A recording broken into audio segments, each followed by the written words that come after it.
વિદ્યાલય જે ભીડ કાપ વિદ્યા સંકુલ આ વાતાવરણમાં અત્ર ઉપસ્થિત આદરણીય આચાર્યશ્રી, કોર્ડિનેટરશ્રી, તમામ ગુરુજન તેમજ તમામ વાલીશ્રીઓને મારા શુભ નમસ્કાર. આજે હું વિદ્યાર્થીના જીવનમાં વાલીના મહત્વ વિશે વાત કરું છું. માતા પિતા આપણા જીવનમાં પહેલા ગુરુ હોય છે. તેઓ આપણને શિસ્ત, સંસ્કાર અને સાચા ખોટાની સમજણ શીખવે છે. આપણે જ્યારે જીવનમાં પડકારોનો સામનો કરવાનો હોય છે ત્યારે તેઓ આપણને હિંમત અને આત્મવિશ્વાસ આપે છે. વિદ્યાર્થીના જીવનમાં વાલીનું મહત્વ અત્યંત ઊંડું હોય છે. તેઓ પોતાના સંતાન માટે માત્ર સંભાળ રાખનાર જ નથી, પરંતુ માર્ગદર્શન, પ્રેરક અને સહારો રૂપ છે. સૌથી પહેલા બાળક પોતાના માતા પિતા પાસેથી જ જીવનના મૂળભૂત મૂલ્યો શીખે છે. બોલવું, સંસ્કારનું પાલન કરવું, શિસ્ત અપનાવવી, આ બધું જ માતા પિતાના માર્ગદર્શનથી જ શક્ય બને છે. વિદ્યાર્થીના જીવનમાં ઘણીવાર તાણ, પરીક્ષાનો દબાણ અને નિષ્ફળતાનો ભય અનુભવાય છે. તે સમયે માતા પિતા પ્રોત્સાહન આપીને પોતાના સંતાનને આત્મવિશ્વાસ પૂરું પાડે છે. તેઓ આગળ વધારવા માટે સતત હિંમત આપતા રહે છે.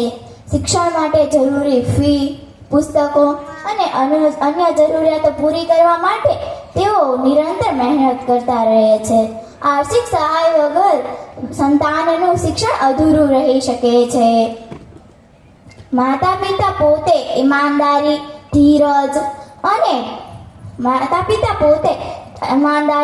ધીરજ અને મહેનત જેવા જીવનના મૂલ્યોના ઉદાહરણ આપીને પોતાના સંતાનના સાચા માર્ગે દોરી જાય છે. ખોટા સાથીઓના પ્રભાવથી બચવા માટે પણ તેઓ યોગ્ય માર્ગદર્શન આપે છે. એટલે જ તો કહેવાય છે કે જીવનમાં માતા પિતા વગર વિદ્યાર્થીનું જીવન અધૂરું છે. માતા પિતા તેઓ આપણા જીવનના મજબૂત આધારસ્તંભ હોય છે. અંતે હું એટલું જ કહીશ કે માતા પિતા આપણા વિદ્યાર્થીના જીવનના પહેલી પાઠશાળા હોય છે. જ્યાં માતા પિતાના આશીર્વાદ છે ત્યાં સફળતા કંઈ દૂર નથી. માતા પિતા પોતાના સંતાન માટે માત્ર માર્ગદર્શન નથી, પરંતુ જીવનનો પ્રકાશ છે. જો ઘરમાં પિતાનું સ્થાન મસ્તકમાં છે, જ્યારે માતાનું સ્થાન હૃદયમાં છે.